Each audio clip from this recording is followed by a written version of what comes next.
तो दोस्तों welcome back to Sameer movie review. तुम्हें कभी सोचना पड़ा है कि तुम्हारे परिवार के सीक्रेट्स कितने डार्क हो सकते हैं? एक ऐसे राज जो तुम्हारे लाइफ के हर एस्पेक्ट को हिला दे। आज हम बात करने वाले हैं नील बर्गर के लेटेस्ट स्पाई थ्रिलर इनहेरिटेंस के बारे में, जो एक action packed emotional roller coaster है। तो एंड तक जुड़े रहो क्योंकि ये रिव्यू तुम्हें दिखाएगा कि फैमिली और कॉन्सिक्वेंसी का असली मतलब क्या होता है। तो सबसे पहले हम लोग प्लॉट और स्टोरी की तरफ बढ़ते हैं। कहानी शुरू होती है माया यानी फोएब डेनवर्क से, जो एक यंग और पैसिनेटेड लॉयर है। माया अपनी माँ के साथ एक नॉर्मल लाइफ जीती है, लेकिन उसकी अचानक मौत माया की दुनिया को पलट कर रख देती है। उसका इमोशनल लूज तब और कॉम्प्लिकेटेड हो जाता है जब उसे एक छोटा सा लेटर मिलता है, एक लेटर जो उसकी फैमिली का एक गंदा राज खोलता है। माया को पता चलता है कि उसका फादर सैम सिर्फ एक रिटायर्ड आदमी नहीं है, बल्कि एक पुराने जमाने का इंटेलिजेंस ऑफिसर है जो एक डेडली मिशन पे काम कर रहा था। लेकिन सबसे शॉकिंग ट्विस्ट तब आता है जब उसे ये समझ आता है कि उसका फादर का पास्ट अब उसकी जिंदगी को डायरेक्टली इम्पैक्ट कर रहा है।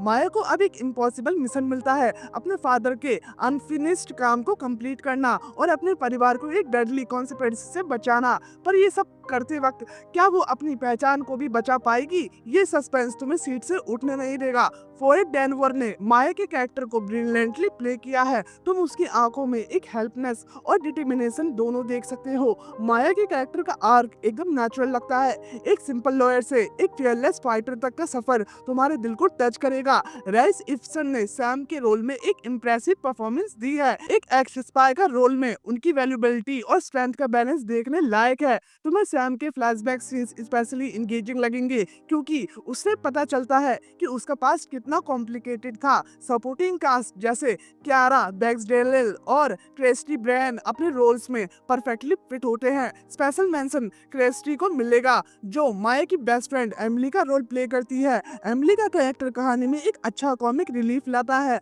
फिल्म का सिनेमाटोग्राफी एकदम यूनिक है क्योंकि नील बर्गर ने इस फिल्म को गोरिल्ला स्टाइल आईफोन कैमरा से शूट किया है।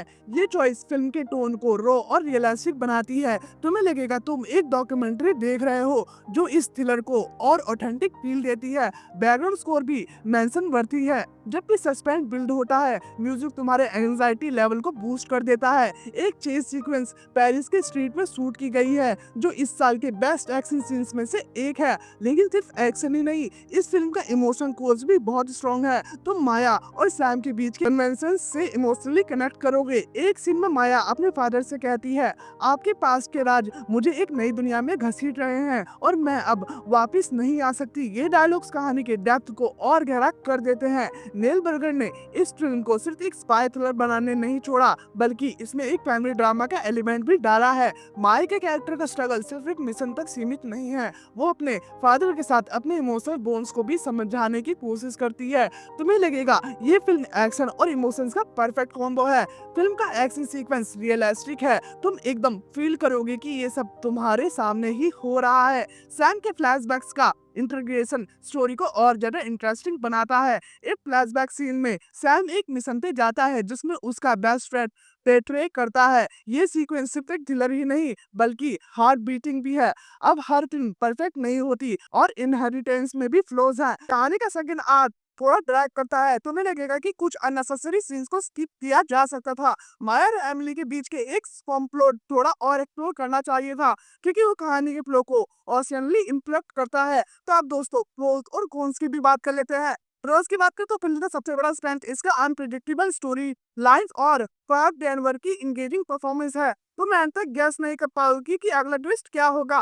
कॉन्स की बात करें तो कहानी का पेज सेकंड आर्क में स्टोरी हो जाता है जो इम्पैक्ट व्यूअर्स के लिए थोड़ा ऑफ पुटिंग हो सकता है। तो अब कंक्लूजन की बात कर लेते हैं। अगर तुम्हें थ्रिलर्स पसंद है जो सिर्फ एक्शन से भरे हो तो ये फिल्म तुम्हारे लिए नहीं है। इनहेरिटेंस सिर्फ एक स्पाई स्टोरी नहीं बल्कि एक फैमिली ड्रामा भी है। ये फिल्म तुम्हारे दिमाग को काम करने पर मजबूर करेगी और तुम्हें सोचने पर मजबूर करेगी ट्रस्ट का असली मतलब क्या है।